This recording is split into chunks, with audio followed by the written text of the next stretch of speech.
name's Maya. Welcome to part 3 of the comprehensive overview of Supernatural.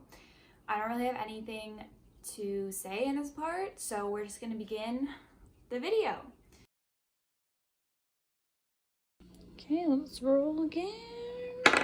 6. Already did 6. Do 13. Alright, so we roll the 13.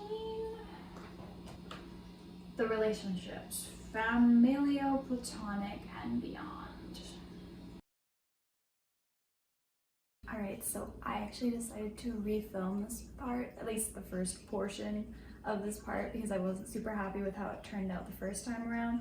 So you're gonna see about halfway through, it'll flip back to like previously filmed footage, but the first half I'm gonna do again, just to make sure that I'm happy with it. So for this portion, just because we're not doing anything about Dean and Cass, I'm just gonna focus basically primarily on Sam and Dean and their relationship and their brotherly relationship. No, I am not a Sam and Dean shipper. I think I made that very clear with the cardboard cutout choices, but just to make it abundantly clear again, we're gonna just talk about them as brothers and just brothers. You do you if you wanna, but you know, just brothers. And then after that, I'll just go into a quick overview of some other relationships, like Sam and Cass's really quick, and then I'm gonna do an overview of the most popular ships on AO3 versus my most popular ships in the show, so we can just see where I stand within the general fan culture. Anyway, so let's just jump right in. So Sam and Dean's relationship is the heart and soul of this show. I appreciate that the show focused so much on family and that the main relationship of the show is two siblings. Like not kid siblings or teen siblings like you see in a Disney Channel original show. No. It's adult siblings. I have not watched a TV show that actually focused on adult siblings besides this one. If there is a TV show out there, I just don't know about it, let me know. But this is the only one I think I've ever really seen, especially two like guy siblings. I feel like it's never touched on a lot. It's not a focus of media. It's always like the bros or the hoes, you know? And I think that it was very unique in that sense. I think that Sam and Dean's relationship was also just very true to like a very normal sibling relationship, but it was kind of on steroids. Okay, I think they interacted and teased each other like siblings, but I do think that a lot of what they did is not typical to most sibling relationships. And no, once again, I am not talking about the sexual tension. Hoes, leave.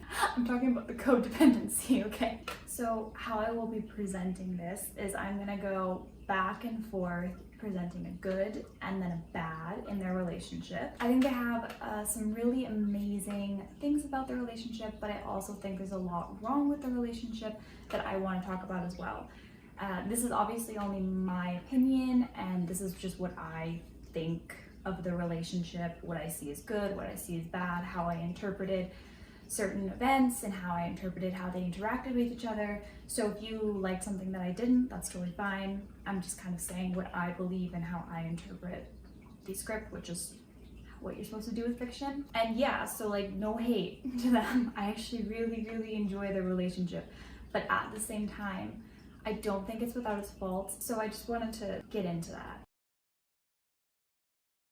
So let's just jump right in. So the good number one is I could tell that they loved each other a lot, okay? If there's one thing that I will never doubt about Sam and Dean is that they love each other. Since I first met their characters in season 1, even with them just like getting to know each other again after being apart and addressing the hurt of Sam leaving the family for university, I could tell that they really did love each other. They only really had each other growing up, and you can see that in the way that they cherish each other and fear so completely losing the other one. I mean, seeing Sam or Dean freak out when the other is in trouble and seeing that genuine heartbreak and fear of losing the other one is something that would, you know, honestly sometimes bring me to tears. And I'm just gonna go through a few examples right now of what I mean by just like how much they loved each other. Maybe to a fault, but they did love each other a lot. So to see Dean's like so effortlessly give up his life so that Sam could come back to life at the end of season 2 when Sam died showed me just how much he loves and wants Sam to have everything, even if that means him not getting those things as well. And think about like Sam sacrificing himself to stop the apocalypse at the end of season 5 and wanting Dean to go and have a normal life without him because he felt that Dean deserved that, and that if he didn't tell Dean to do that, you know, Dean would just drown in his grief and try to get Sam back, which he's not wrong. How about Dean desperately pleading to Sam not to go through with the trials in season 8 because then Sam would die, and Dean wanted to do it instead because he'd rather sacrifice himself than Sam die. Sam desperately trying to get Dean back when he was a demon, and then again when he was possessed by Michael, Dean doing the whole one thing he resisted throughout all of the apocalypse and letting Michael possess him so he could save Sam and Jack as well. But we're only talking about Sam and Dean right now. I mean, that moment when Sam like broke down outside the hospital in season 14 when Dean was planning his extremely stupid ballot box plan. It literally still makes me mad. What the actual fuck was that? You know, because he couldn't stand the thought of Dean doing something like that to himself, you know.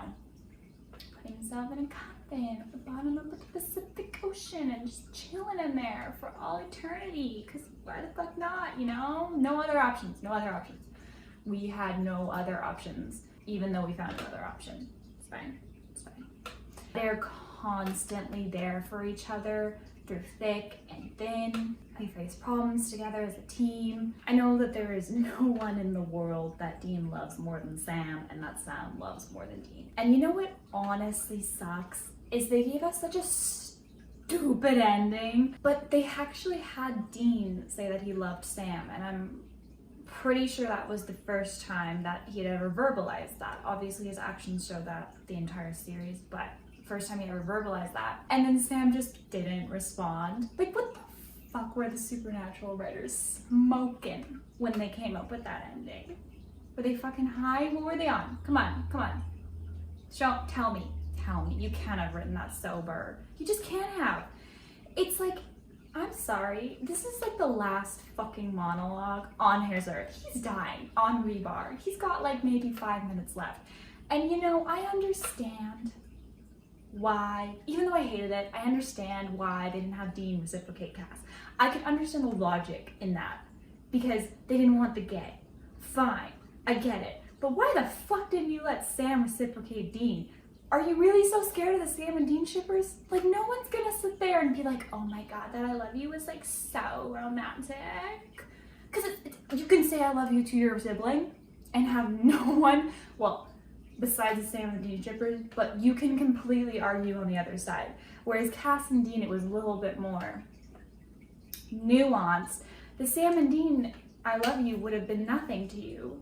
It would have been great, actually. It would have just been nice to see them say, verbalize what we already knew as their last fucking words to each other. Fun thoughts in my head going round. Why the fuck can no one reciprocate an I love you in this goddamn show?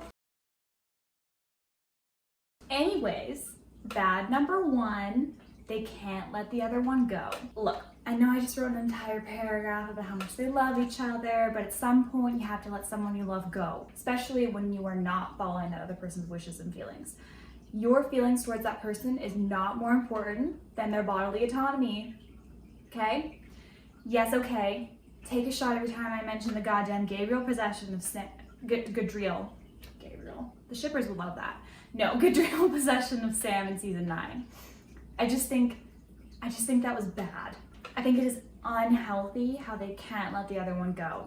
We've had this problem since season 1. They both are guilty of this. Dean, more than Sam, yes, but they both have problems letting the other one go. Season 2, Sam dies, he's killed in front of Dean. Dean immediately goes and makes a crossroad deal to bring him back. Sam spirals into darkness when Dean is dead, and in hell in the break between season 3 and 4. Dean leaves his normal life that he complained about wanting in season 6 to go back to hunting with Sam, who doesn't even have a goddamn soul. In season 8, when Sam practices healthy, mature grieving patterns and moves on after Dean dies and goes to purgatory. Well, he didn't technically die. He just went to purgatory, I guess. He gets guilted into thinking that this is wrong by Dean, who has fear of abandonment. Aww. Dean's such a mess. Then Sam, goes and leaves his normal life with Amelia and his dog, who he never talked about again. Bye, doggy. He was beautiful.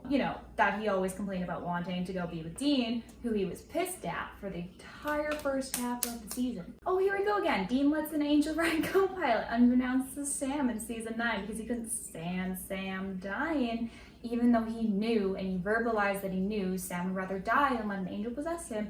But no, Dean knows better than Sam's bodily autonomy. Sam goes all dark and torturer to get Dean back in season 10.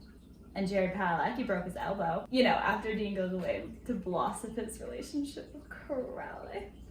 Sam basically starts a new apocalypse by unleashing Amara on the world at the end of season 10 because he couldn't bear to lose Dean to the Mark of Cain. And also, Dean had a plan to go chill in his own little dimension for the rest of eternity, and that was the OG Malik Box plan. Dean has been planning these types of half-suicides forever. Dean, go to therapy. I feel like after season 11, they kind of learned their lesson about being so codependent. Like, they kept bringing each other back and it had negative consequences. Like, in season 11, Sam allowed Dean to sacrifice himself to kill Amara. In season 13, Dean actually leaves Sam, who is being killed by those horror movie vampires in Apocalypse World. And then in season 14, Sam did desperately fight against Dean's plan to go in the Malik Box, but it was a stupid plan. So we allow it. And Sam did leave Dean dead when he stupidly died in season 15. So we showed some growth. The thing is I feel like Sam and Dean cannot be apart, whether that be life or death, which I think is a little bit more understandable as to why they're so desperate to stop that. But this also occurs in their relationship with each other. They most of the time will put each other before anyone else around them, including the entire world. I'm looking at you, Sam. You started the second apocalypse because of the Mark of Cain, because you couldn't let Dean go. They most of the time will put each other before anyone else around them and will stay with each other even when it may be best for them to go their separate ways. Like in season 8, I was absolutely shocked that Sam chose to stay with Dean. I mean, I knew we had like 7 more seasons, so I wasn't really that shocked, but I was shocked in the moment because it didn't make any logical sense, but I knew it was gonna happen. He was very unhappy with Dean, and Dean was very unhappy with him, and they were fighting constantly and not on the same page, but he stayed for some reason. Listen, I'm not saying to get rid of your brother or anything, but the relationship is not all or nothing. But it really seems like that to them sometimes. I think the problem is that Sam left to go to university and it caused a rift in their relationship, and they didn't see each other until the pilot episode of the show, which was about 4 years. I think they both believe that if they don't live their lives the way they do, hunting, stopping apocalypse, being traumatized, living together in a bunker, and being together for the vast majority of the time, they won't have a relationship. And honestly, I don't really blame them because that's exactly what the trajectory of their life has been. And this can be shown in that one episode where Dean is under the Jinn's control and he got his dream life where his mom never died. Sorry, Mary, but you should have just stayed dead. Hot take for season 12. Anyways, but in that life, he wasn't close with Sam, and he attributed that to them never hunting together. What bonds them, at least in their eyes, is hunting. So if they don't hunt together, will they have the relationship that they have right now? No, they won't. But perhaps it would be healthier. I just think that Sam feels like he owes Dean and has guilt over leaving them. And then the subsequent shit that went down in the apocalypse and, other stuff. So I think he stays because he doesn't want to feel that guilt. Doesn't want to abandon Dean when Dean's done everything for him. And also, there continuously is an apocalypse to make them stay together too. So there's that. I mean, in season 8, when he goes into that confessional to purify his blood for the demon cure, he said that all of his regrets were about how he treated Dean. he has so much guilt that surrounds Dean and their relationship. And I understand why. Dean raised him, as Cass would put it, out of love, and sacrificed everything for Sam growing up, and then Sam left. And Sam knows that Dean hated him for doing that and felt like he abandoned him. And he has spent every waking moment since they reunited making amends and, you know, paying Dean back for what he did for him growing up. Using hate is a very strong word, but Dean very much was upset by that decision and was very much hurt by it. And Dean's hurt comes out as anger, so it can be perceived as hate to someone else. Little psyche on Dean. He stayed with Dean in season 8 because he felt guilty that he didn't attempt to get Dean out of purgatory, and that guilt brought back all the guilt that surrounds every time he hurt Dean and every time he messed up in regard to Dean. He's so scared as well that if he leaves the hunting relationship they have, that Dean will replace him with someone like Cass or Ben. What then, you know? If he left and Dean and Cass were hunting partners, would Dean come and visit him? Would Dean resent him again for leaving? Would their relationship slowly crumble into non-existence? Maybe not at the very end of the series, but, you know, for the vast majority of the series, I would say this is a real concern. And I would say that those are Sam's real fears when it comes to Dean. And that's probably why I agreed to work with Dean in season 9, even though he was really pissed at him because he violated his bodily autonomy. He couldn't bear the thought of Dean replacing him. And it's so funny because, honey, Cass was not there for the brotherly relationship. In fact, I'm pretty sure he was quite upset every time he got the brotherly relationship. TBH. Dean is not exempt from this. Dean, on the other hand, is so afraid of losing to Sam the way he did when Sam went to university. And also, you know, in death. Sam is the most important person in his life. Always has been, always will be. Once he got Sam back, it was like he could never lose him again. He was also put in the protector role of Sam by their father at quite a young age, which put a lot of pressure on Dean to protect Sam at all costs, even if that means sacrificing his own life. There's also this fear of abandonment too. We can never forget that. Sam is his last living family and he doesn't want to lose that. Obviously that is also present for Sam as well. Traumatized siblings, together forever. I think he feels a sense of failure if Sam dies. Obviously he feels grief too. I'm not discounting the grief as well. Or is harmed and, you know, he lives. I think this was instilled in him as a kid and he never really got out of that funk as an adult. He puts so much emphasis on Sam that sometimes I think he forgets to care about himself. In conclusion, Sam and Dean have a hard time letting each other go, to the point where their relationship is quite codependent and they don't seem to want to function without the other, even though sometimes it may be in their best interest. And even when they do separate, they always go back to each other in the end because they just can't help it. I think why we see more instances of Dean bringing Sam back from the dead is because Dean fears Sam dying and him living. Conversely, I think we see more instances of Sam leaving a normal life and choosing Dean because Sam feels like if he leaves Dean again, he'll lose Dean. It's obvious that they are both constantly afraid of losing the other. This also comes with their job, which puts them in life and death situations all the time. So there is that too that magnifies their fears. Back to a good. Good number 2, they are a good team. They are a very good team. I think that since they grew up with only each other, they are able to understand each other quite well. Their skills complement each other. Sam is more of a research-oriented hunter and Dean is more of a hands-on style hunter, which works out well in cases. Sam will research while Dean does field work like tailing someone or questioning a suspect. They're also both proficient enough in each other's chosen skill that they can switch off when it comes to researching and hands-on hunting, and they can also both work together on whatever may require more focus. Again, like the researching and the hands-on portion of the hunting. I think they also developed throughout the series a comfortable working rhythm where they are equally in charge and make decisions together. They definitely have the synchronized fighting down. We gotta look good for the cameras, you know? They have good communication when it comes to the case, except when they lie in, but the routine cases, they're really good. Since Dean is more impulsive and Sam is more cautious, that dichotomy works well because they can balance each other out. And they are honestly just a good hunting pair. There is a reason why they are famous among the angels and demons and basically every other supernatural being that's ever existed. They know the Winchesters, you know? They are also one of the few full-time hunting pairs on the show, which I think says something about how hunting in pairs is very stressful and how most hunters prefer to not have to work with someone else. We see them work with other partners throughout the series as well. Most notably, like, they work with Cass and Bobby quite a lot. Bobby's quite good at hunting, but Cass,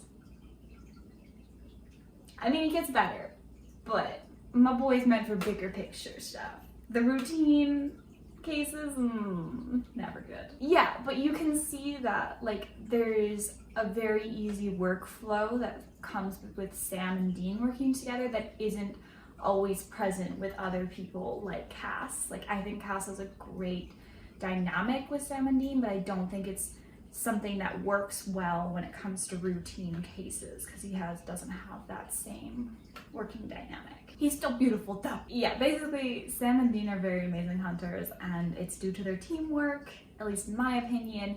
No, I do not, under any circumstances, respect the decision made in season 15 that it was all Chuck that made them good.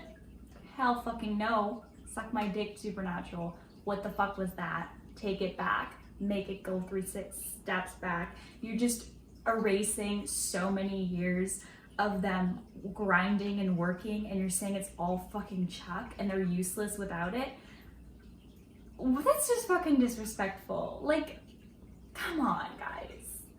Yeah, they had a lot of luck, but you could have just made it like minimal, you know? Like, maybe they don't have the same luck they used to, but they can still fucking do their jobs because they've been doing it for like their entire lives. Supernatural makes me mad. Bad number 2, just so much lying. They're pretty little liars, aren't they? I did an entire separate piece on lying. Okay, there's another cue card on the board that is non-existent right now. So I'm not going to get too much into it. But Sam and Dean lied to each other so much. I do not think that any healthy relationship should have the amount of lying that their relationship has. What's worse is that they don't ever properly communicate to each other their feelings of being hurt by the other person's betrayal. Dean just gets really angry or disappointed and doesn't listen to Sam's POV and starts to retreat from the relationship, or Sam just lectures and doesn't listen to Dean's POV, leading to both of them being frustrated by the other. I think that constant lying shows that they just don't feel comfortable with the other person's reactions to things, which is so weird because I think they are very close and they share a lot of intimate and traumatic experiences, yet they constantly lie. Constantly. Okay? And it's big lies too, like information we all needed to know. But no. How dare you tell Sam pertinent information, Dean? How dare you? Because he might, you know, get in danger, even though he's constantly in danger and probably is more in danger if he doesn't know the information. Whew. I'll give an example that I think really well illustrates how afraid they are of the other person's reactions to things, that they will withhold perhaps crucial information from the other. Like in season 11, Dean has this connection with Amara. We will call it romantic. I will call it get the fuck out of my screen. And he's come to realize that he can't kill Amara because they're connected with the Mark of Cain and they be smooching. Can't do that. He doesn't tell Sam. Instead, he tells who he thinks is Cass, who is actually Lucifer possessing Cass, before he does Sam. I mean, like episodes before he tells Sam. It's honestly kind of stupid. Like, what did he fear so much about Sam's reaction that he didn't turn to him with his information, but told who he thought it was Cass? And I understand that they always hide behind his excuses, like I didn't want to hurt you or I didn't want to burden you. But I feel like, especially in this case, yes, learning that Dean couldn't harm Amara would put more pressure on Sam, but that pressure was already there. Like, it wasn't all on Dean's shoulders to kill Amara. It was also on Sam's shoulders and everyone else's shoulders, including Cass. That's why he gave up his vessel. So even Dean telling Cass, also, if that was actually Cass, you know, and not Lucy. What do they call Lucy? Say Lucifer. Whatever. What was my point? Oh yeah. So like, he's still putting the same amount of pressure on Cass as he would on Sam, yet he still turned to Cass. And I just want to kind of make that clear as I'm going through this. And also, I just don't accept that excuse. I think that if someone needs to know that information, and if you feel comfortable in a relationship with someone, you should be able to tell them anything without fearing whatever the reaction will be. And I think that he should know Sam well enough that, like, Sam would understand and respect that and accept the burden. But when Dean finally admitted to Sam what was going on, Sam was actually really supportive and didn't judge Dean and understood how hard the whole situation was for him. But it was just such a big deal for Dean, and I don't understand sometimes. But, you know, Sam is not exempt from this either. Sam doesn't tell Dean about his psychic abilities in season 4 because he was afraid of how Dean would react and how he would judge him and be angry. And to be fair, kind of did happen. But that was because there was more lying. See, it's all a web of lies. If you just told each other the goddamn truth, beginning, we would have less amount of arguments. But then I guess Supernatural wouldn't have as much content now, would they? I think the point I'm trying to make is just because you love someone doesn't mean the relationship is comfortable for you. And what that one situation with Dean, Amara, and Cass and Sam showed me is that Dean felt more comfortable approaching Cass about this than he did Sam. And that was abundantly made clear. And I'm not mad about it as a Dean and Cass shipper. But as someone who watched Sam and Dean lie constantly for 15 goddamn seasons in a row, I'm a little bit mad about it. For another reason. In my opinion, the lies are the biggest cracks in Sam and Dean's relationship. I think that without the lying, we'd be doing all right. But the lying, huge fucking gaping hole right in the middle of the relationship. And it just makes it harder for them to really come together. All right, let's move on to a positive. Good number 3. They get along well, which is a little bit contradictory to the lying, but again, good and bad in every single action, good and bad in every single motive, good and bad in the entire relationship. Gotta look at both sides. Look, Sam and Dean fight. I'm not gonna sit here and deny this. I just went over all the lying. Those cause fights. However, I do think they get on quite well, considering how much pressure they are under constantly, you know, with apocalypses and all, and how much time they actually spend together.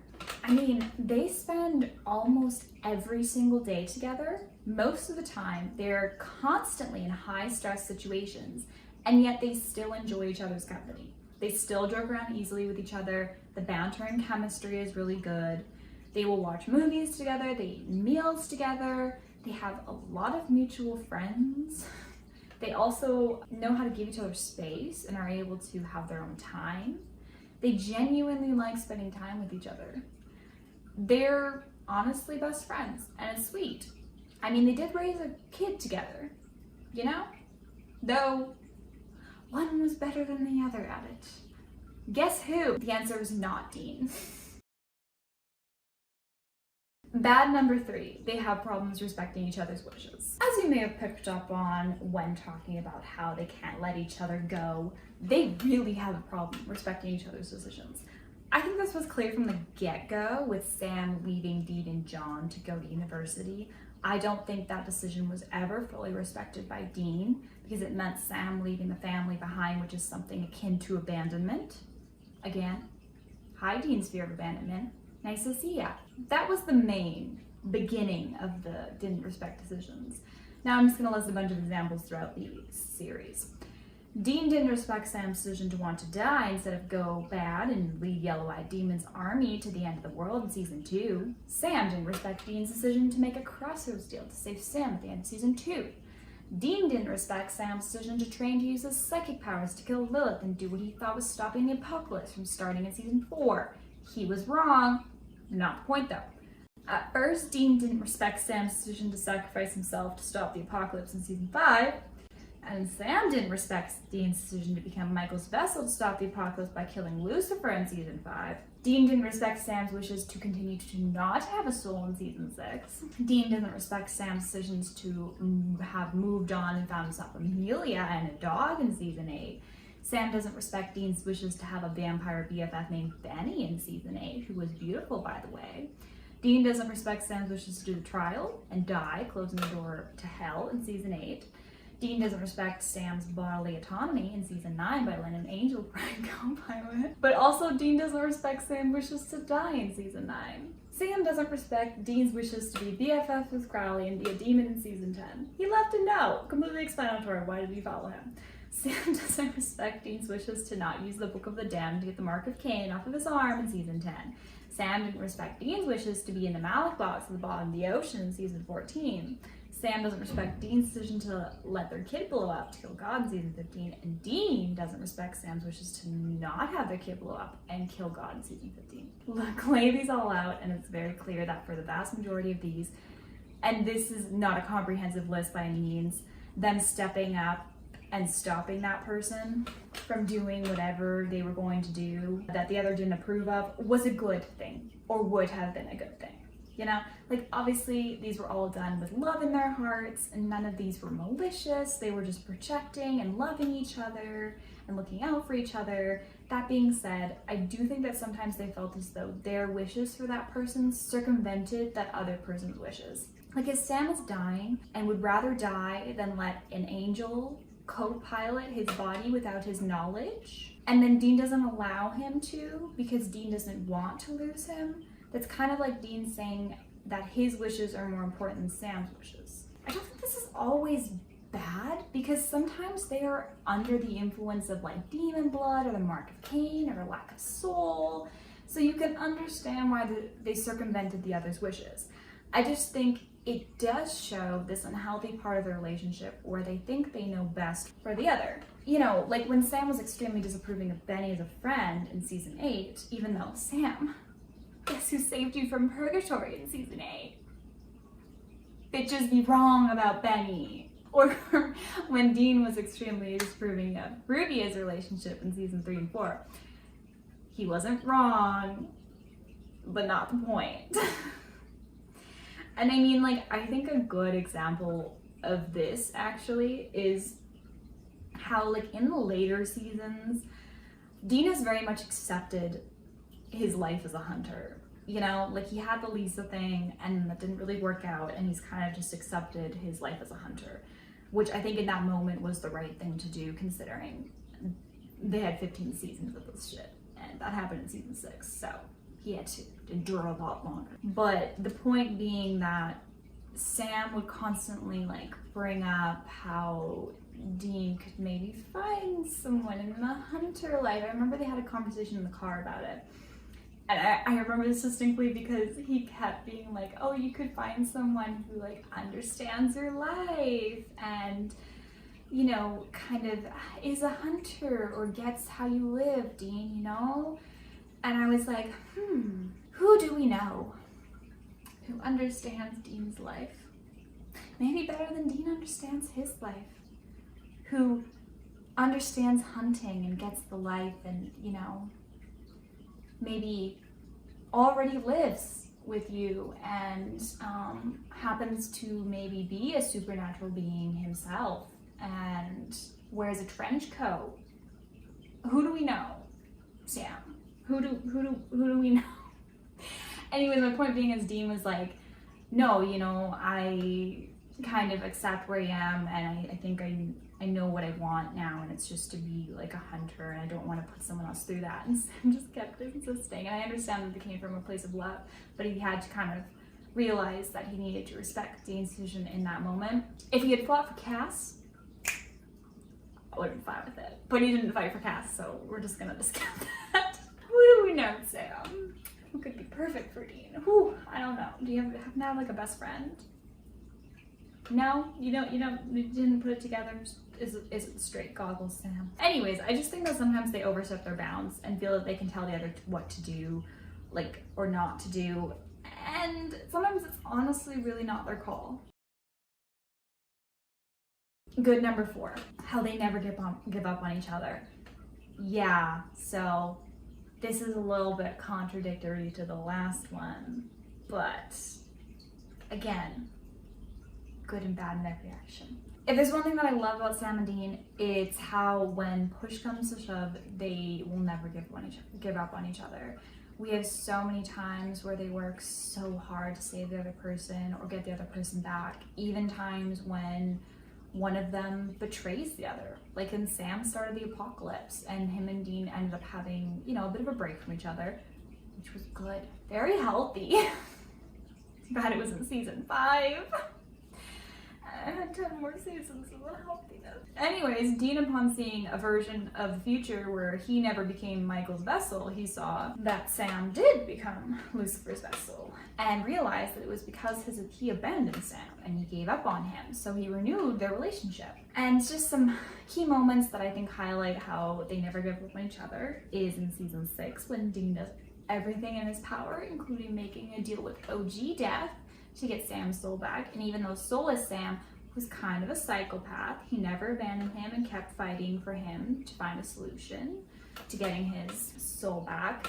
It's the same with Sam in season 10 when he worked tirelessly against Dean's wishes, by the way, to find a way to get the mark off of Dean's arm. He made a deal with Rowena to kill Crowley in order to get her to translate the book of the damned, to do the spell, to get the mark off of Dean's arm.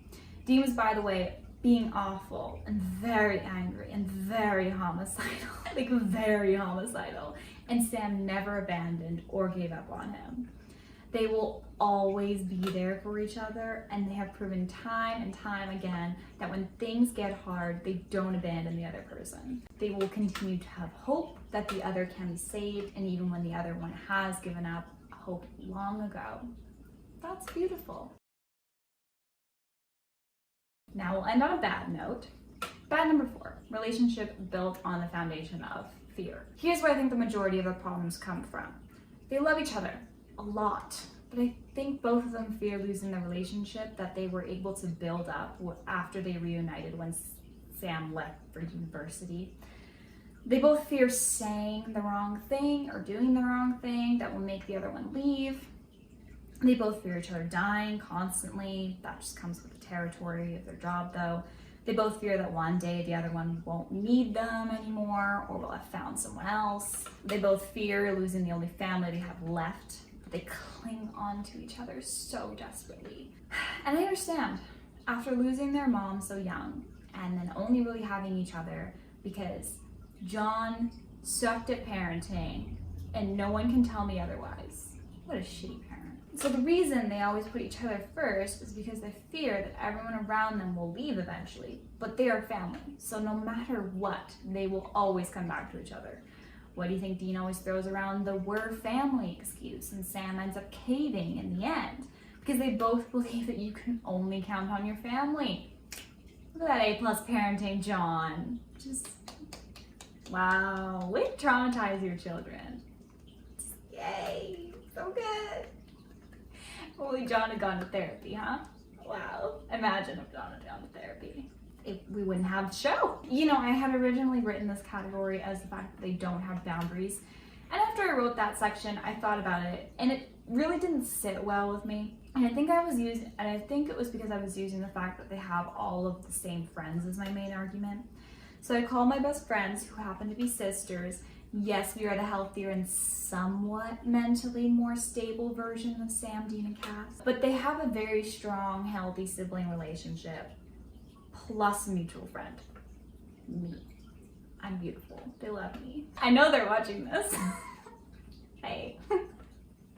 So I asked one of them, Casey, who picked up, what would make siblings sharing friends toxic? And, you know, she said being jealous of the other sibling, having friendships outside of their sibling relationship, the friendships being competitive between the siblings, one of the siblings not allowing the other one to have friends that they aren't friends with. So I thought about Sam and Dean's friendships, and some things struck me. I think most of their friendships are healthy.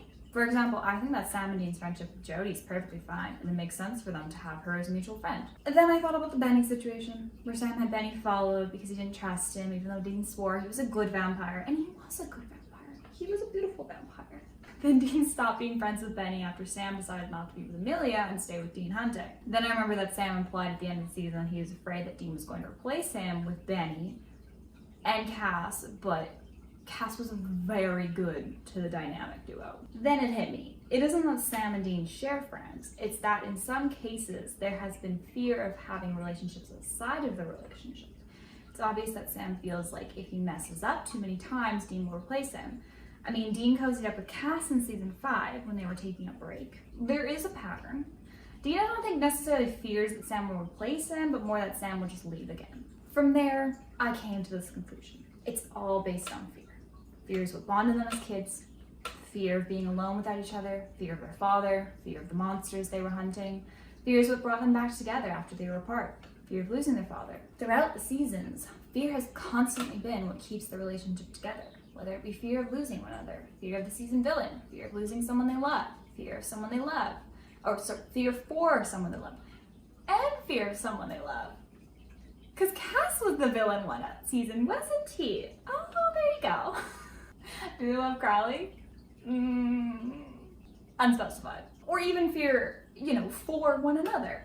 This entire relationship is to the bones based on fear and surrounded by fear. That is not a healthy way to build a relationship. You should build a relationship on a foundation of trust, and I don't think we ever got past this problem in the show. Think about the ending. Think about how after they defeated God, they still couldn't retire and just live their lives. Maybe do the things they wanted to do. Do you remember when Dean wanted to go to the beach? Okay, why did he never go to the beach? Y'all shouldn't have brought that up if he wasn't gonna go to the beach. They went to the beach for 5 seconds and it was a Vancouver beach, so it looked disgusting, okay? No, spend the money, take them to Hawaii. There's nothing I can do about that now, but imagine if I had said that back in season 13.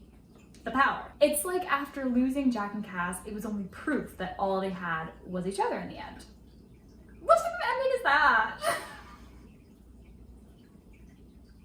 Because what you showed me, Supernatural, was that Sam will only leave Dean and life. Dean died. That's not healthy, because that would imply that Dean was holding Sam back. Why can't they lead a life together? And you can even have each settle down. Sam with some random girl, perhaps Eileen, but you kind of wrote her out, so I don't really know where we stand on that. And Dean with Cass, obviously, because in this version, you're not scared of the gang. They can still see each other. Heck, live next door if you want to be codependent about it. But prove to me that they can have a relationship outside of hunting and the fear and trauma that binds them together. Can you do that, Supernatural? No, you never did that. And I'm mad about it. And that concludes Sam and Dean. Let's just fast track through some other relationships real quick before we get to the romantic ones. Sam and Cass, I honestly think they have a pretty good friendship. I don't think they were ever as close as Dean and Cass, but that's kind of a different type of relationship. They stuck up for each other, they understood each other's problems, they were nice to each other. All in all, they got along really well and they barely fought. I do think that a lot of the foundation of Sam and Cass's relationship was based on their mutual love of Dean, and I don't think it ever progressed much further than that. But by the end of the series, I would say they were starting to move past that. They would mostly only talk about Dean and then Jack when they had all the scientific parents. Yeah, they didn't really get a lot of screen time. That was the two of them alone. That wasn't about Dean. So their relationship was never deeply developed, but it was still a good, solid friendship. Sam, Dean, and Cass, I think, had a pretty solid friendship, all three of them. They were a pretty good team. Sam and Dean had their strengths of hunting, and Cass was more of a big picture, would go on the more long-term plot-related missions, while Sam and Dean hunted the monster of the week in the filler episodes. episode. I think they got on well and had some pretty cute moments, like when they all got drunk together after Jack died. I don't know why I think that's a cute moment. Jack was dead, but we knew he was coming back. They had a good friendship dynamic, and the banter flowed easily. They were able to kind of back each other up if one part of the friendship triangle was being mean to another part of the friendship triangle. Dean, so mean to Cass sometimes.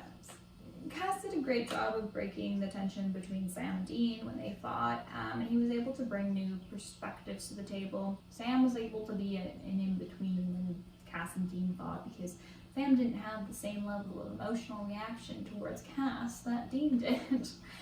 Dean was able to be the glue of the group because Sam and Cass became friends due to Dean and grew closer while trying to help Dean. Jack I think had, in my opinion, the best relationship dynamic with Cass. I think Cass was the best father of the three of them.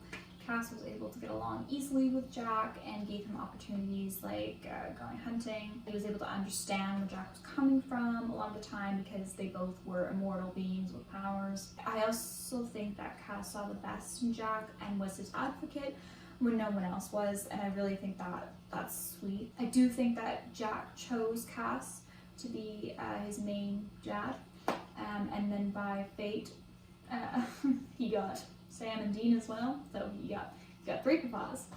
But I think that always kind of showed in their relationship dynamic.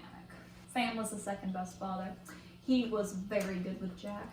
He also understood a lot of Jack's insecurities when it came to fearing his powers, and was able to advocate because of that. I think they also got on quite well, and they have some sweet moments. Sam was also willing to accept Jack back after he killed Mary with open arms, and I think, well, not right away. It took a little bit of time. Also, Jack accidentally killed Mary, okay? It wasn't like on purpose. And I think that shows how much Sam truly cared about Jack. And Jack, I think, always felt quite comfortable and safe with Sam because he was the first person who, like, took him in and saw good in him.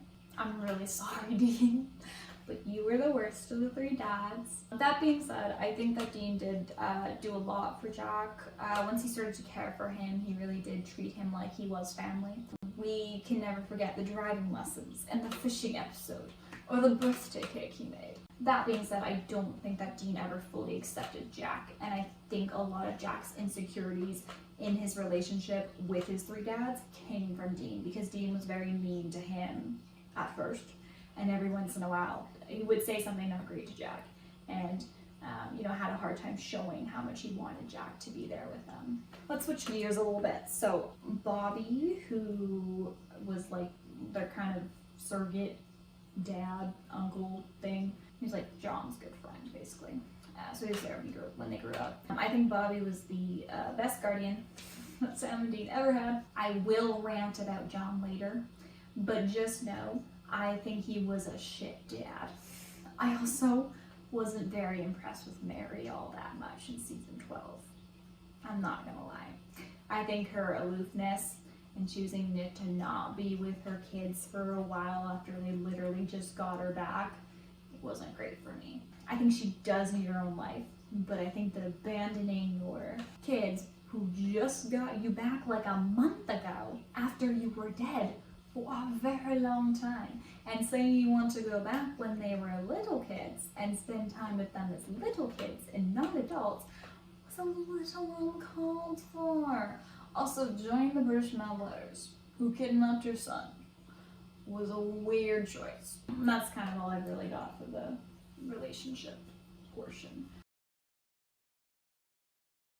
So, one of my lovely best friends compiled a list for me of the most popular ships from the show on AO3. And then I wrote my own top 9 list of favorite ships from the show. So we're going to talk about them, and then we're going to compare them to see where I stand with the general fandom, which is going to be fun. Okay, let's start with number 9, most popular relationship on AO3, Sam and Eileen.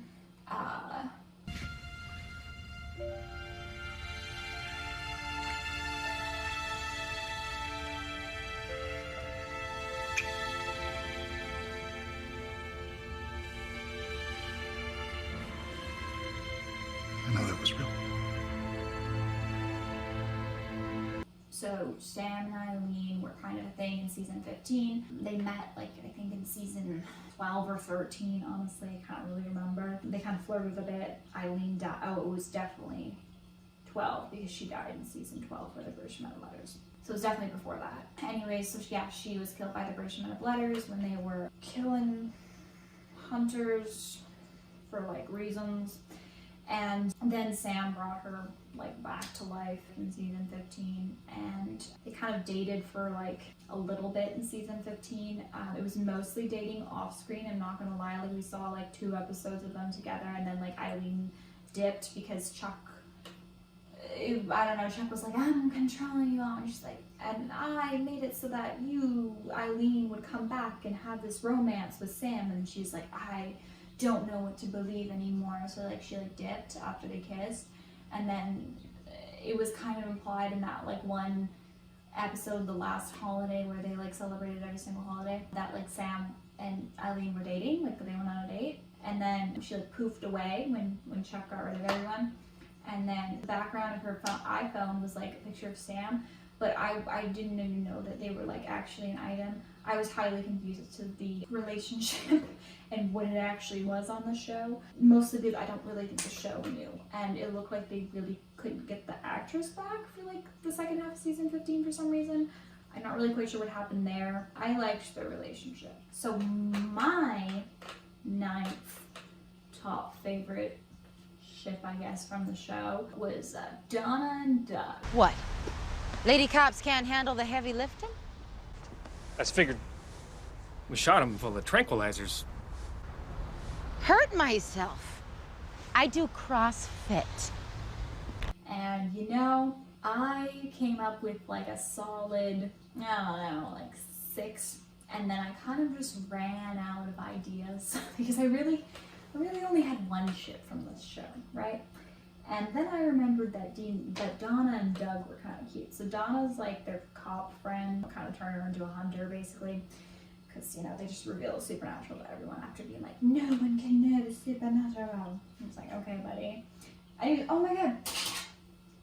And Doug is also, like I can use this again, is also a police officer as well. So it's like a little police officer reunion. Anyways, they like break up after he finds out about supernatural. It's a very short-lived relationship, but I thought they were cute. They had some cute moments. It's very sad that that's like the relationship that I chose to be number 9 because it's like 2 episodes worth of content, but here we are. Right, so number 8 for the general fandom, at least on AO3, is Sam and Lucifer. I do believe I've got you, bunk buddy. Got my finger wiggling around in your brain pan.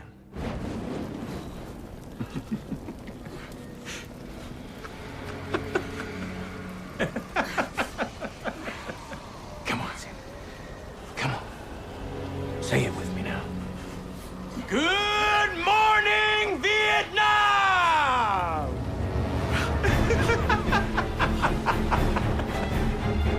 This is not on my list. No.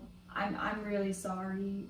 Ship what you want to ship. I can see where you're coming from. I can. It's kind of has a bit of a hate to love kind of thing. And he like did possess Sam, so I can understand how that could be like a little bit sexy. But I just don't really see it. One, I'm not a huge fan of Lucifer, so usually in a ship I have to like both characters in the ship enough for me to want them to be together. So I really not a fan of this show's Lucifer. So that's kind of a huge thing. But also I just feel as though there's a lot of torture trauma going on there because Lucifer did like, you know, torture Sam in hell for a while there. And Sam's like completely traumatized and like kind of scared of Lucifer because of that. I'm not really on the same page as those people. I put as number 8, Dean and Cassie. This is a better goodbye than last time. Yeah, well, maybe this time it'll be a little less permanent. You know what? I'm a realist. I don't see much hope for us, Dean. Well, I've seen stranger things happen. Hell of a lot stranger.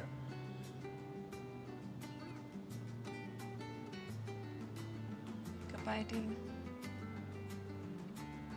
I'll see you, Cassie. I will.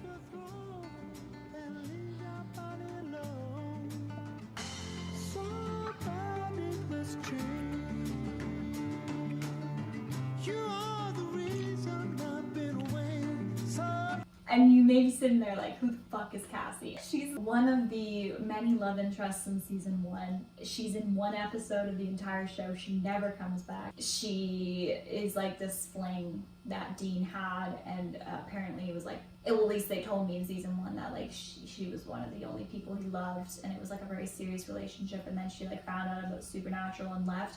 And I'm not gonna lie, I don't know what it was about this relationship, but it has stuck with me through 15 seasons of content. This was in season 1, okay? This was like halfway through season 1.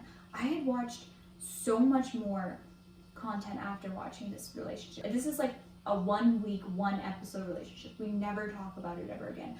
But for some reason, and I cannot even comprehend why, I was a Cassie stan. Like, I remained a Cassie stan. Like, when Lisa came back, I was like, fuck Lisa, I want Cassie. I would have been happy if Dean ended up with Cassie instead of Cass. And I know that sounds crazy because, like, I have cardboard cutouts of them, but, like, I would have been okay with that. And I can't even really explain why. I just really found them cute. I really think Cassie put Dean in his place, and I really liked their relationship dynamic. So, number 7 is Dean and an original character.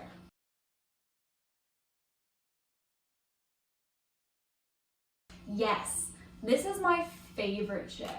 I have always thought that Dean was best with original character. When I think about Dean and his happiness, I think about him with an original character. Who is that original character? I can't really say. It could be anyone, and that's the creativity of it. It's an original character. I'm guessing that a lot of these Dean with original character is like Dean with original character until Dean gets stolen away by Cass. So who's never happened to me that? Dean and Bella. Do you think she's a pain in the ass now? Try living with her. Thank you very much.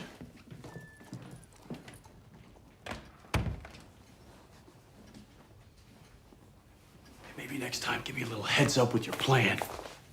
I didn't want you thinking. You're not very good at that. Oh, look at you. Searching for a witty rejoinder. Screw you. Very Oscar Wilde. Room 235. It's an unlocked glass case wired for alarm. I'm sure that won't be a problem. You would be like, who the fuck is Bella? And I'll tell you who the fuck Bella is.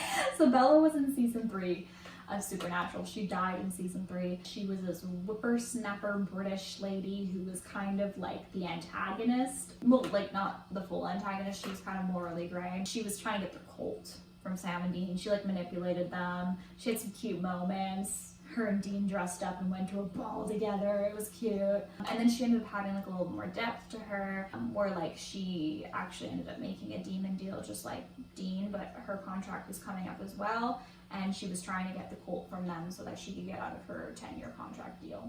And like it was implied that she did it to kill her like abusive parents. And I thought that was really cool. I really love Bella, and I thought that her and Dean had like amazing sexual tension. And again, to this day, I would have been okay if Dean had ended up with Bella over Cass. I would have been okay with it. I would have slept easy at night. I really liked their dynamic. I'm really a big fan of like enemies to lovers, hate to love. I liked their witty banter. I liked how she was always like putting one over on them and they were putting one over on her. I just love that dynamic in a relationship. So I was very much for it. They like tried to imply this whole like Sam liking Bella thing. I was like, fuck off, Supernatural. Literally fuck off. No, no, no. Number 6 for the general fandom is Cass and Sam.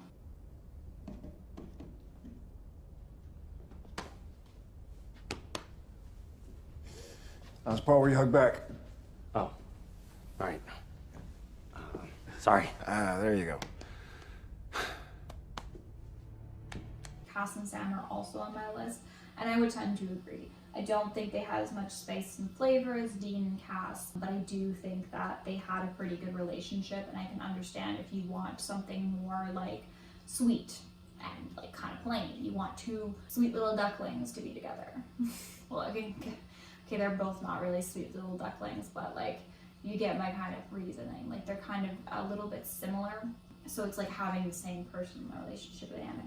I don't really think that the reason why it's number 6 is I don't really think that they really have anything beyond a friendship, and I think that's totally fine. But I can definitely see where this is coming from. It's interesting to explore for sure, but I don't really see it being like a whole thing. But at some points I was kind of like, oh, you know what? Like they actually really do, you know, like each other. And like Sam was trying really hard to like, I don't know, forge a bond that Cass had with Dean.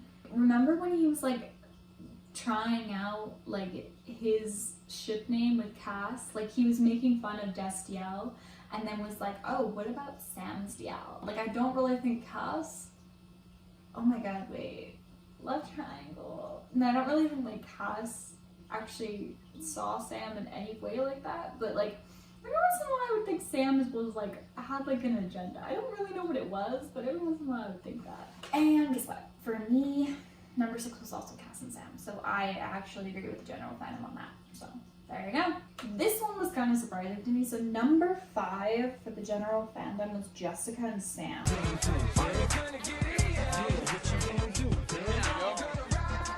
So here's to Sam and his awesome LSAT victory. All right, it's not that big a deal. He acts all humble, but he scored a 174.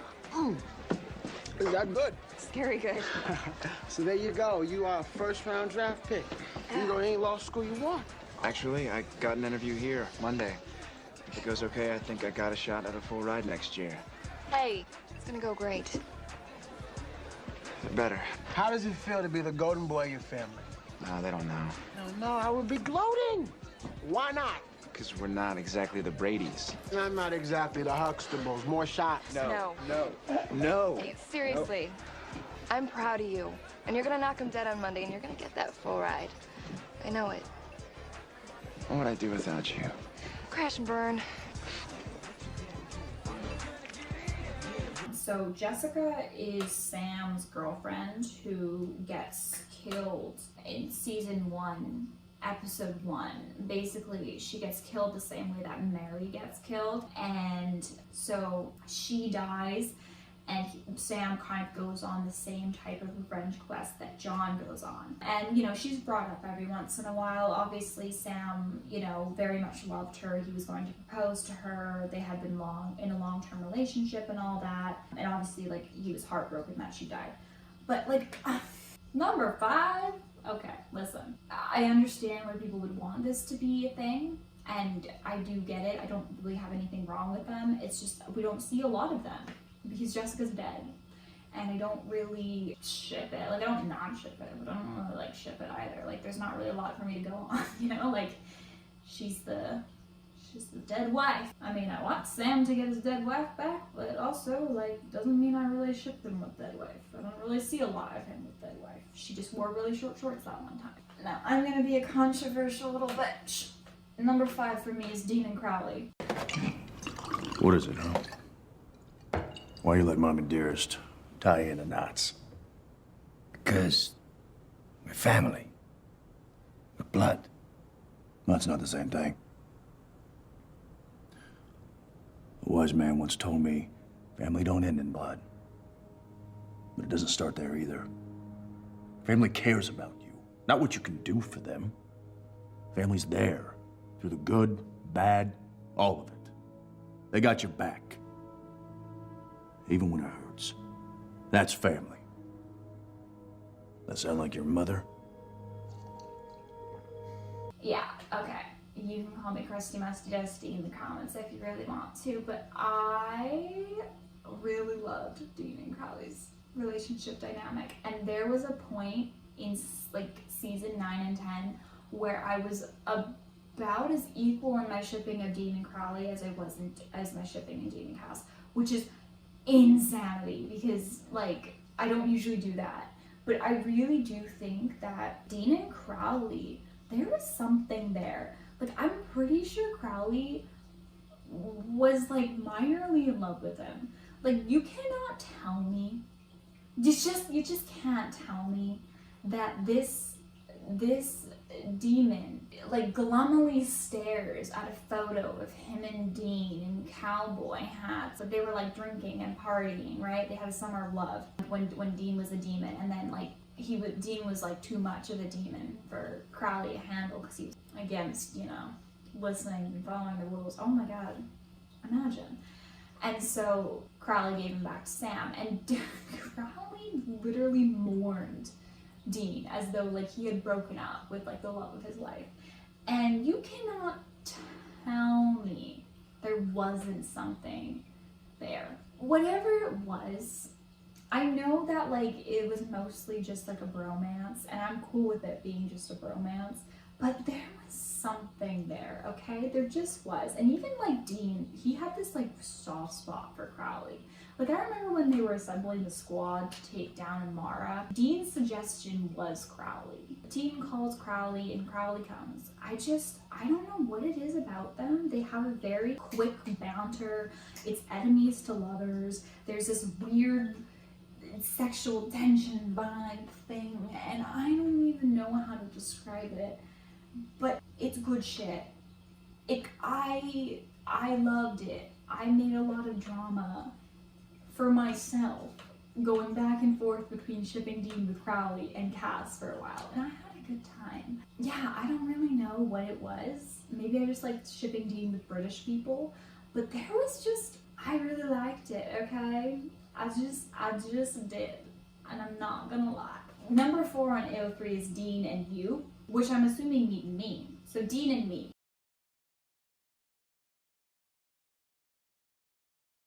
Yeah, no, I ship that. That's definitely a great ship. I think Dean and me could make like a star pairing. I have no complaints. I think that the fandom has it right on the nose. Me and Dean would be a great relationship, so you are correct. So number 4 for me is actually Sam and Eileen. It's never enough food. Hey. Hey. Look who's alive. Yeah, mostly. You hungry? We have eggs, pancakes, bacon. Is that real bacon? Because, you... Are you too hungover? We might have gotten just a little carried away with margaritas last night, but... Oh, I knew I liked you. Sit, eat.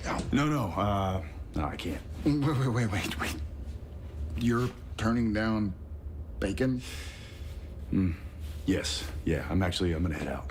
Okay, fine. Just give us a second to wrap this up and we'll come with you. No, I'm good. You guys stay, eat.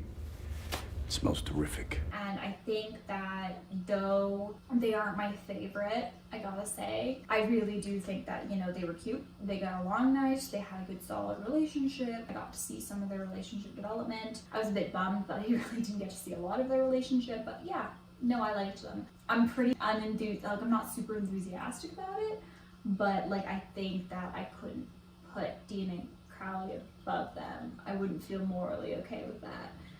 But like we're getting into like serious ships. Like I actually genuinely liked them. So yeah. Number 3, at least what's on AO3, is Gabriel and Sam. Gabriel, you have to dig yourself out of this hole. Look, I know you think it's safer inside. No more torture, no more pain, no more expectations. I've been there. You're nothing like your family. You sure as hell weren't like your dad. Me either. And just like you, I got out. Or I thought I got out. But then my family needed me. And this is my life. No matter how many times I try to fight it, this is what I was put here to do. This is where I make the world a better place. And sure, yeah, hookers and Monte Carlo sounds great, but your family needs you. Jack, your nephew, needs you. The world needs you. We need you. Gabriel, I need you.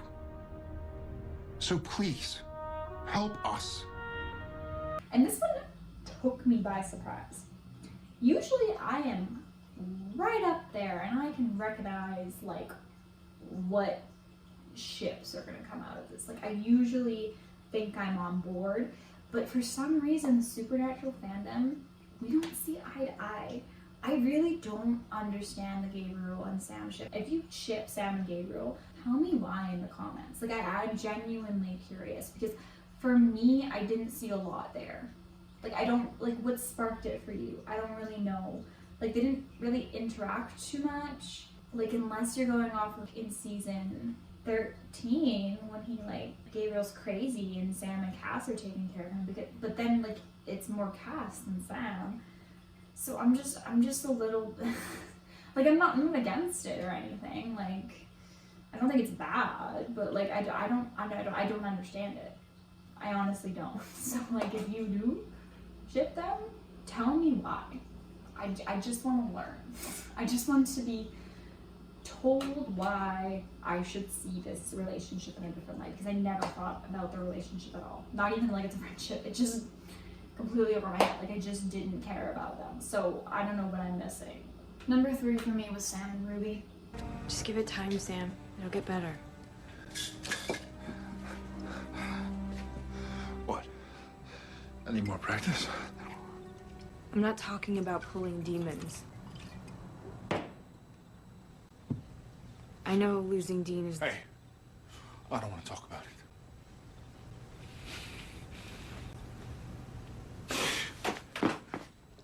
You know what? Where did you get off slapping me with that greeting card, time heals crap? What the hell do you know? I used to be human. And I still remember what it feels like to lose someone. I'm sorry. Don't. I can't. Sam, you're not alone. Yeah, okay, listen. I know that Ruby was manipulating Sam the entire time. And I know that she was just getting with him so that, like, he could suck up that demon blood, open and kill Lilith, to open the cage, to let Lucifer out, to start the apocalypse. I'm not stupid. I was there.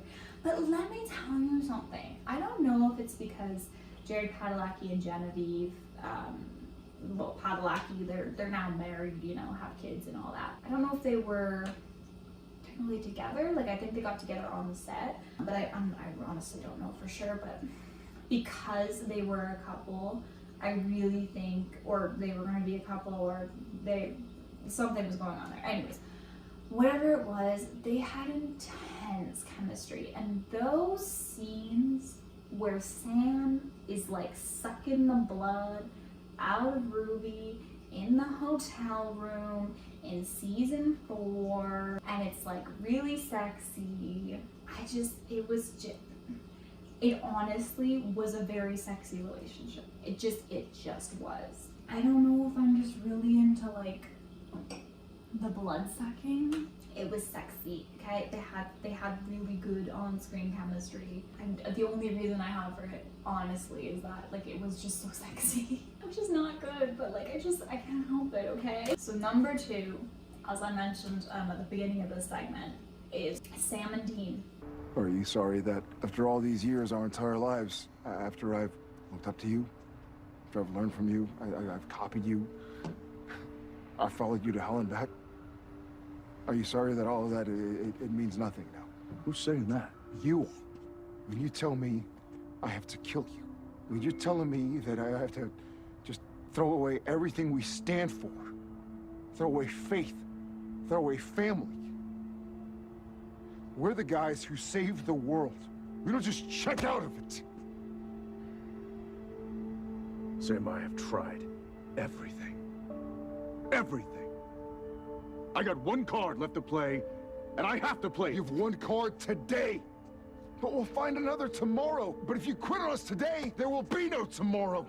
You tell me you don't know what else to do. I don't either, Dean. Not yet. But what you're doing now, it's wrong. It's quitting. I mean, look what just happened. Donatello never quit fighting, so we could help him because he never gave up. I believe in us, Dean.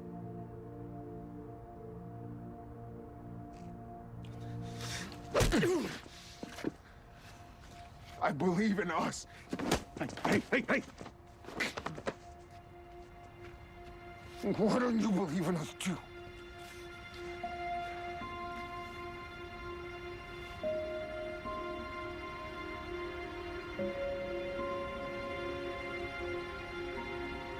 Okay, sir. Let's go home. You know, the brothers, I'm not really gonna judge, I'm not here to judge, but I'm gonna tell you I don't agree. But I want to, instead of talking about why incest is wrong, I'm gonna go into why I think this is a thing. So I think the main phenomenon that I've noticed about Supernatural that a lot of other TV shows don't have is that Supernatural never had a long-running relationship for either Dean or Sam. You can argue Dean and Cass is a long-running relationship. I would not agree, because I don't think Supernatural ever intended to give that to us. What I'm talking about is a slow burn, long-running relationship. So something like, the first one that comes to mind is Bones and Booth from Bones. They had a long-standing, slow burn, and they got together in the later seasons, and you could tell from the beginning that this was gonna happen. Other example, I guess I'm just gonna go with police dramas, because the only ones coming to my head. Got Murdoch and Julia from Murdoch Mysteries. The point is that, like, you have these two, this relationship to root for. And this is, I think, especially important for people who are like relationship-based watchers. Like, I'm a relationship-based watcher. I need to have a character or a relationship to latch onto in order to watch a show. I'm not a plot person. Okay, I'm not really like yeah, having a good plot's good, but you need to give me a character that I want to root for. You need to give me a relationship to root for, or I probably won't like the show as much as like I would have. And that's just what some people's tastes are. So you get to Supernatural, and you have the relationship to root for like the first 4 seasons, or I guess the first 3 seasons, is basically just Sam and Dean. And, you know, you can root for the brotherly relationship. But I think what happened is you have a bunch of like 12-year-olds. And like, obviously, I mean, I don't know if all of them were 12. I can't put a generalization, but like, I'm just gonna say, like, you have a bunch of young people watching this show, right? And like, they see this, you know, close bond between, you know, these two brothers. And I do think that Supernatural does have a lot of the police procedural drama going for it. We have the monster of the week. We have them pretending to be FBI. They kind of solve a crime every week. We figure out who the monster is. So you know, you have the same setup as something like Bones, where you have Bones and Booth. But instead of Bones and Booth, it's Sam and Dean and their brothers. So you kind of confuse the viewer, because the Supernatural went against the grain. Instead of making the main relationship to focus on a romantic one, they made it not only just a platonic one that you can kind of root for to be romantic if you wanted to, but on top of that, they made it siblings, so there's like no reason for it to be romantic. But because of the way that TV is, and because of the way that shipping works, you can understand how, when watching this show as maybe like a younger person, and you're sitting there and you're watching just these 2 dudes, and yeah, okay, they're like attractive dudes, and you, knowing how this works, may believe that even though they are siblings, because they are the main focus of the show, they must have something sort of romantic to it. And so you kind of start to view the relationship in a romantic way. And I think to further this problem, a lot of Sam and Dean's relationship can be like misconstrued as something that would happen between romantic partners, because like, we only ever really see this level of devotion when it comes to romantic partners. Well, not all the time, but most of the time, when you're portraying a relationship, you show the level of devotion that Sam and Dean have in a romantic sense in most TV shows. Like, we don't usually see a sibling care that much about their sibling in TV. We just really don't. So it's kind of like you're getting all these tropes that normally would be put on a ship, but you're putting them on a sibling dynamic, and that's confusing the viewer because you're focusing on them. I'm a big shipper, so having like one of the love interests freak out after one of them dies, or if they're coming close to death, is a very common trope that can bring the relationship closer. But see, they do the same thing with Sam and Dean. But like, if you use the same tropes, right, then you're gonna confuse a younger viewer who may not fully understand that it's probably not best to like ship brothers. Now, it's not probably for everyone. There's probably people out there who, I don't know, they got the sibling kink. I'm sure that's a thing. Potentially, they just have never had a sibling, so they don't understand how fucking weird that is. Or maybe they're from Alabama. So yeah, that's kind of why I think that the Sam and Dean ship came about. And you know, it is what it is. As I said before, like, you're not hurting anyone. Fiction, so like, you do you, but just know, like, I want them to be cognizant of this. In real life, do not ship real siblings. Just don't do it. Like, you can ship the fictional siblings all the fuck you want, but you need to understand that, like, in real life, don't do that. As someone with a sister, not okay? Okay, don't do it. Anyways, my number 2, and again, this may not, I don't think this is popular, so you can, all you Sam and Dean shippers can be mean to me in the comments if you want to, because I think I was very respectful, but you know, you can be mean to me if you want to in revenge. Yeah, my number 2 is Sam and Rowena. Rowena, even if you pull off whatever plan you're trying to pull off, and even if you manage to get the book back. I've been on my best behavior. Okay, sure. Let's say you get the book. It's not going to change anything. You're still going to feel helpless. Look, what Lucifer did to you. I told you I don't.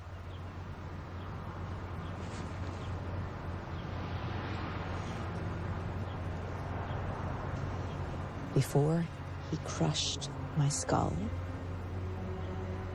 Lucifer showed me his face. His true face. I'm scared, Sam. All the time. I've seen it too. What he really looks like behind whatever vessel.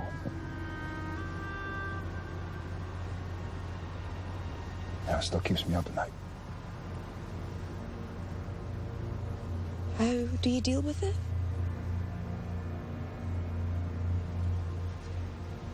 I guess I don't deal with it. Not really. I mean, I pushed it down, and the world kept almost ending, so I keep pushing it down, and I don't know. I don't really talk about it. Not even with Dean. I mean, I could, you know, he'd listen, but it's not something I really know how to share. Listen, I don't know what it is with how I ship Sam, but I want women that dominate him.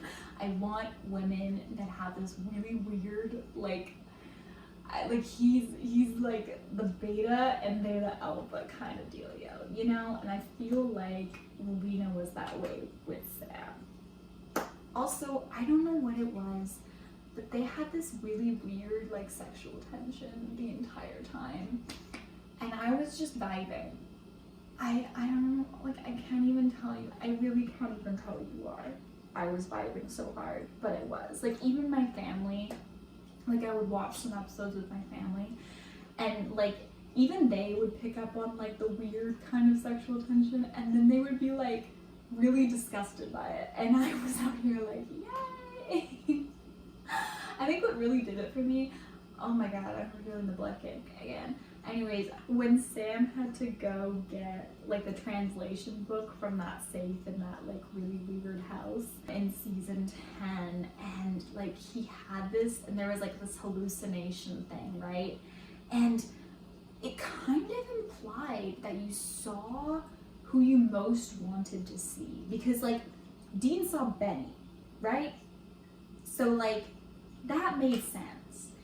But Sam saw Rowena, and Rowena was like this hallucination of Rowena. Like, remember, this is like the hallucination wants you to stay, okay? Like it wants you to be taken up by it and then killed by it. So this hallucination, obviously Sam felt something enough for Rowena, this hallucination thing to like turn into Rowena and start like feeling him up and being like, and like wanting him to like drain his blood, and he kept doing it. Like he almost drained himself, and it was what, because Rowena was feeling him up. Like I don't know how else to explain that. Sam and the women and the blood kink, I don't know. But anyways, I also really do think that like Sam cared a lot about Rowena, and like they like actually formed this really sweet relationship near the end of the series. And I think it was even more powerful because like Sam was the one to kill Rowena, and like, you don't know this about me, like one of my favorite tropes ever is when someone kills someone they love. Either that person wants to sacrifice themselves like Rowena did to save the world, or to stop the person they love from like doing more harm, you know, like in Bates Motel. But you know, it's one of my favorite tropes, and I really do think that, you know, Sam killing Rowena was honestly beautiful. I don't know, it was just so well done. And I think it really just showed to me why I liked this relationship a lot. Yeah, I don't really know, like the fact that they just trusted each other even though they were kind of enemies. The fact that Sam like gave her a page from the Book of the Damned. The fact that like Rowena was okay with Sam killing her and like was at peace with that decision and was like completely fine with him. And the fact that Rowena left all of her stuff to just Sam. I mean, I just ship, okay? I just do. I like my number 2 ship of the show. So number 1 for both me and the general fandom is Dean and Cass. Yes. Okay. Okay. All right.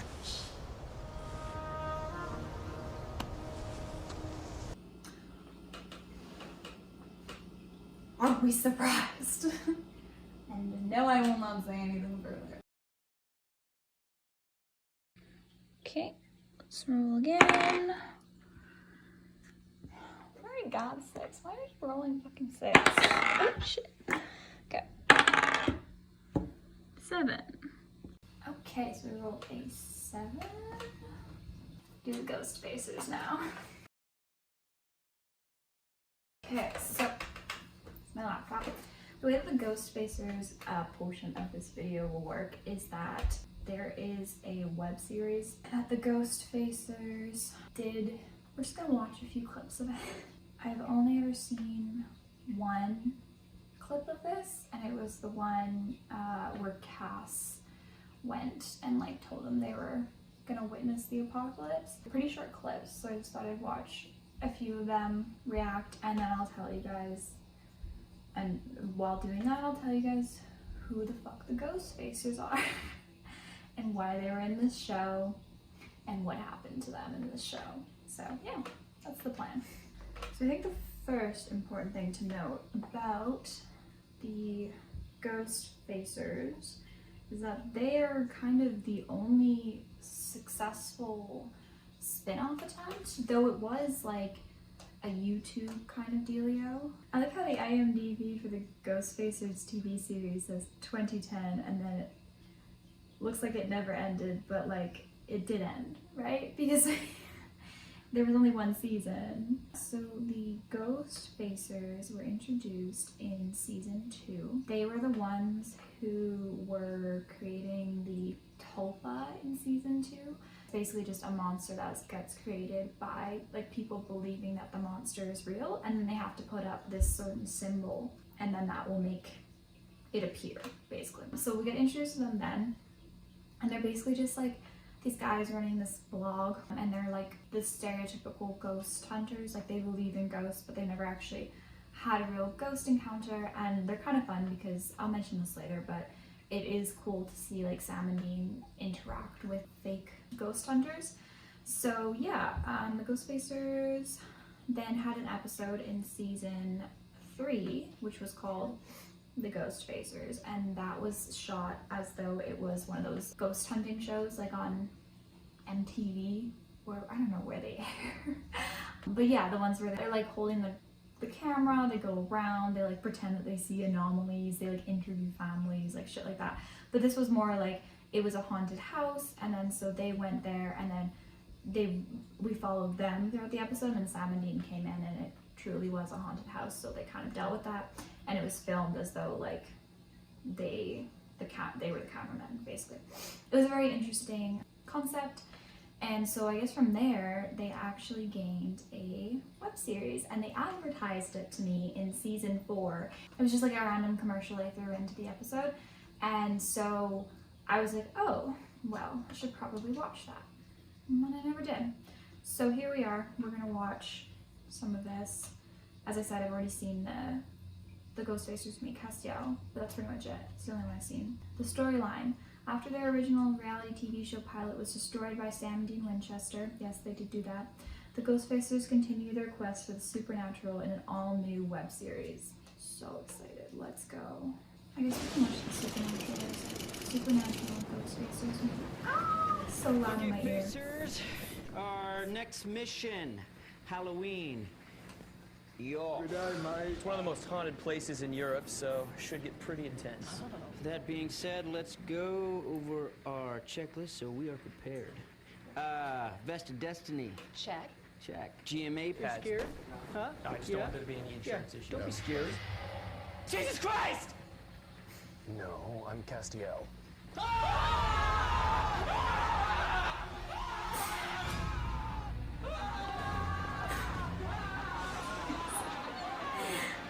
Oh my god. First of all, I love just how young Misha Collins looks. Like, it's amazing how we got to see them grow like so throughout the entire series. But anyways, yeah, so the Ghostfacers, the main two are Harry and Ed, and they basically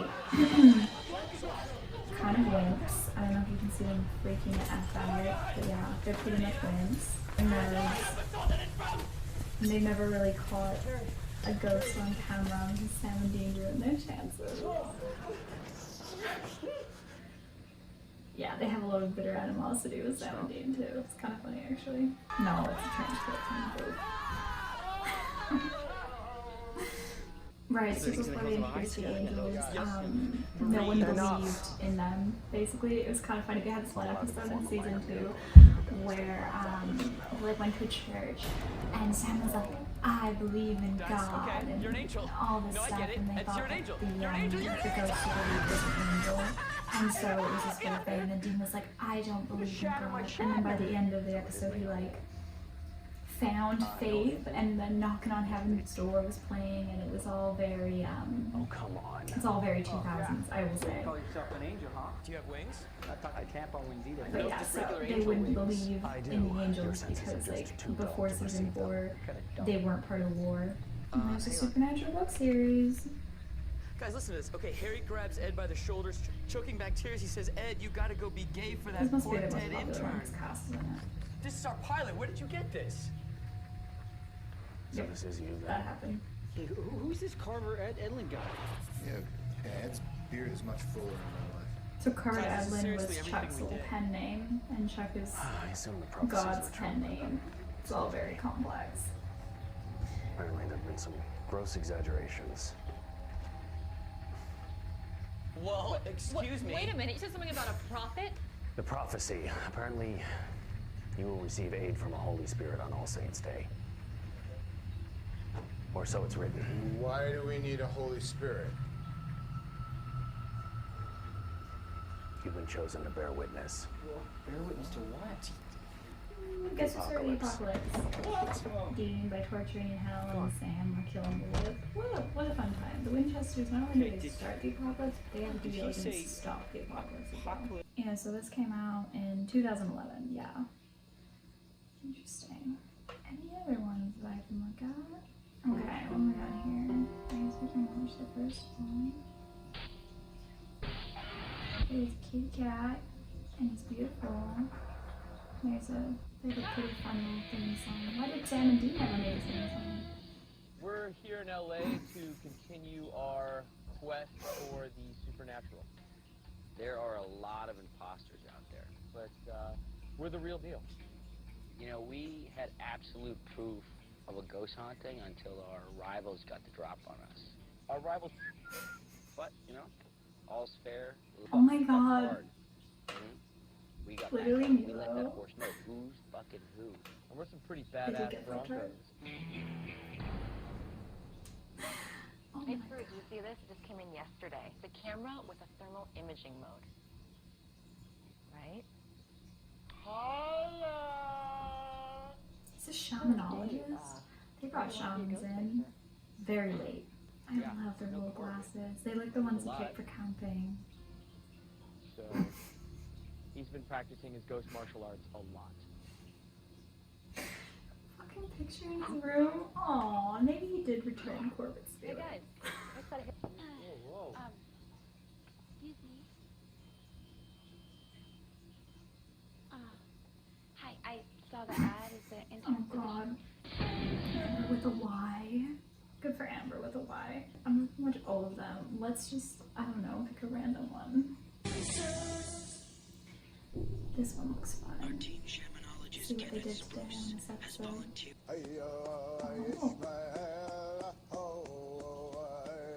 Oh no. Okay, everybody.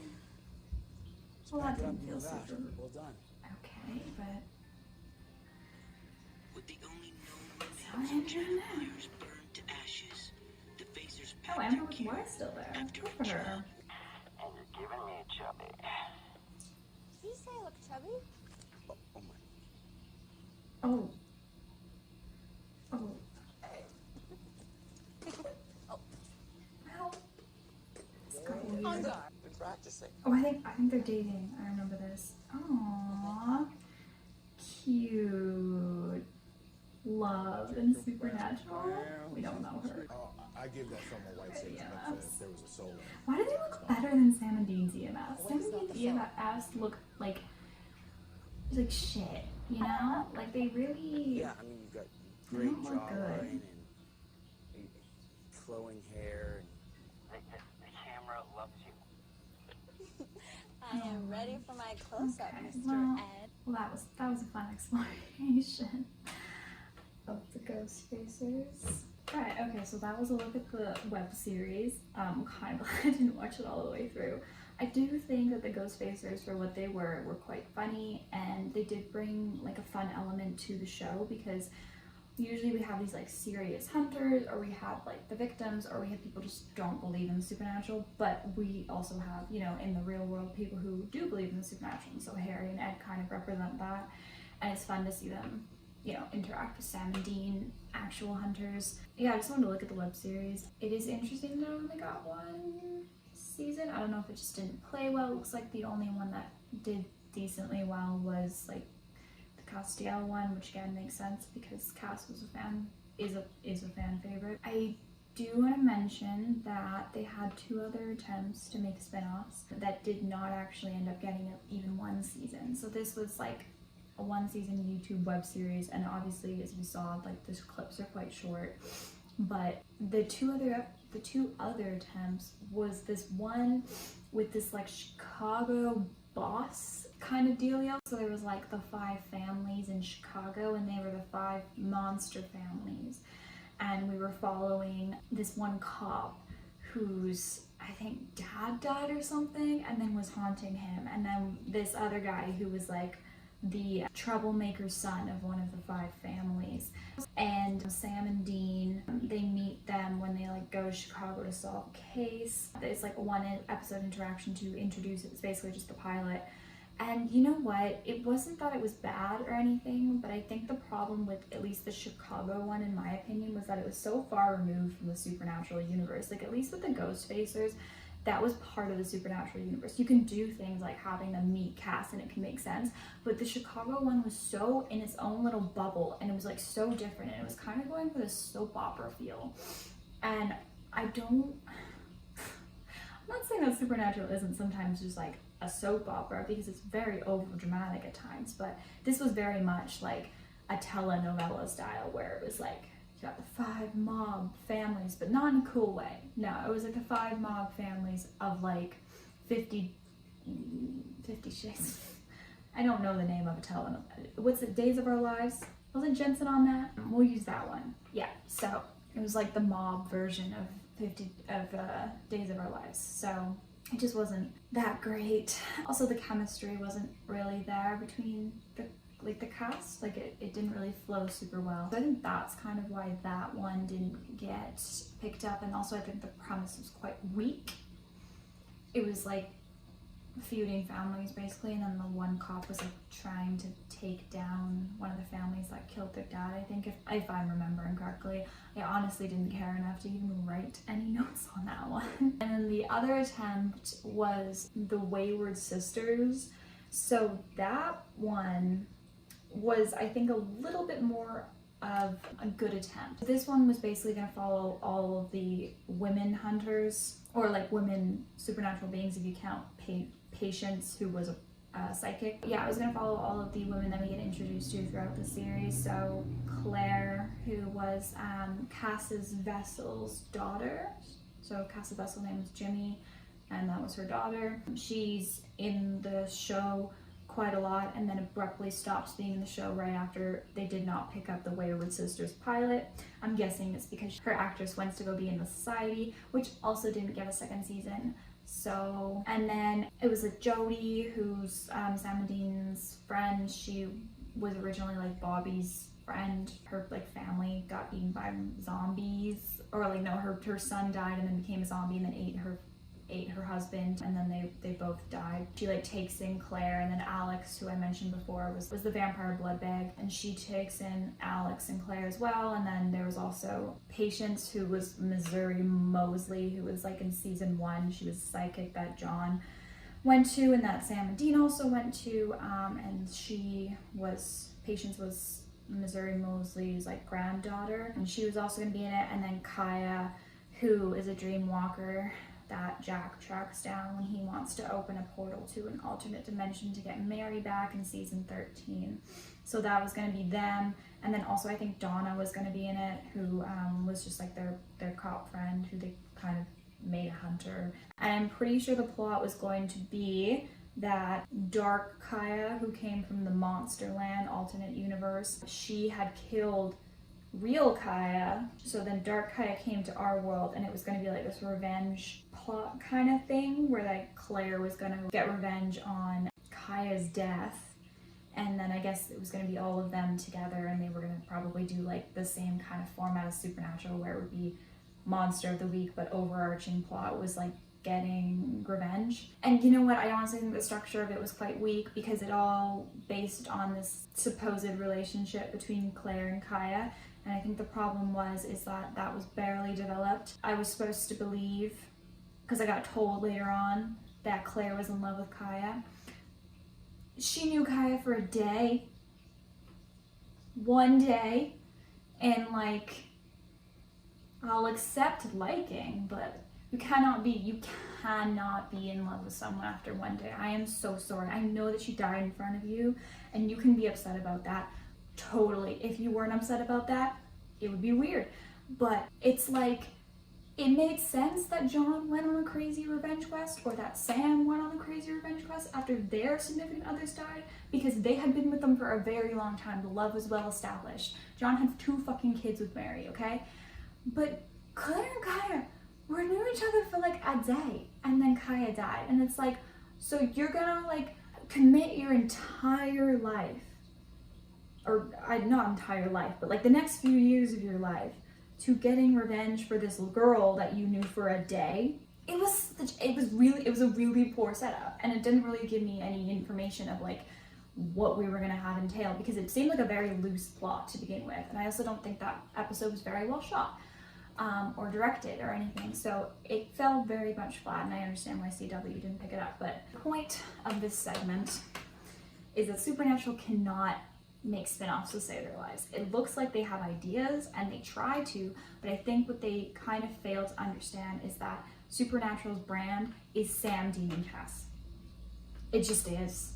And you can't really make a spin-off show without them, because people are only there really for them, you know? Like, there's not really a lot of people who would, I mean, like, I like Claire a lot. She's one of my favorite characters, but like, unless you're gonna make her spin-off series worth my time, there's not really a lot drawing me to it, you know, especially with such a thin plot line. So yeah, the Ghostfacers was the only successful spin-off, and it looked super great. I can see why I didn't get a season 2.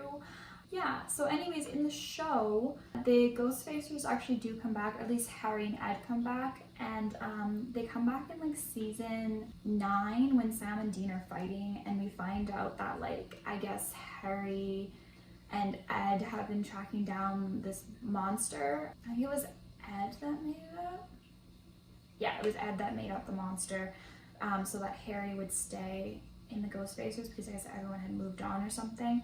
And so it was like akin to Sam and Dean's betrayal of each other. So like Ed betrayed Harry's trust, Dean betrayed Sam's trust, Harry and Ed break up, Sam and Dean forget they were fighting and move on.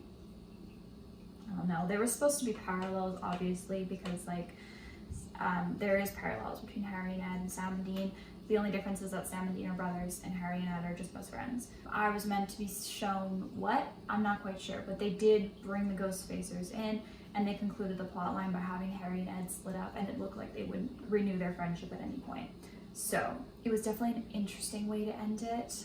But yeah, I just wanted to kind of mention them because I actually thought they were a really cool concept, and you can see why they were the only one to get a successful spin-off series, because, you know, they were good characters and they were fun to watch, but they were more the comic relief characters, and I don't think you can have an entire show with just the comic relief characters. So that's probably why I didn't get a second season. And that's the Ghostfacers and the failed spin-offs.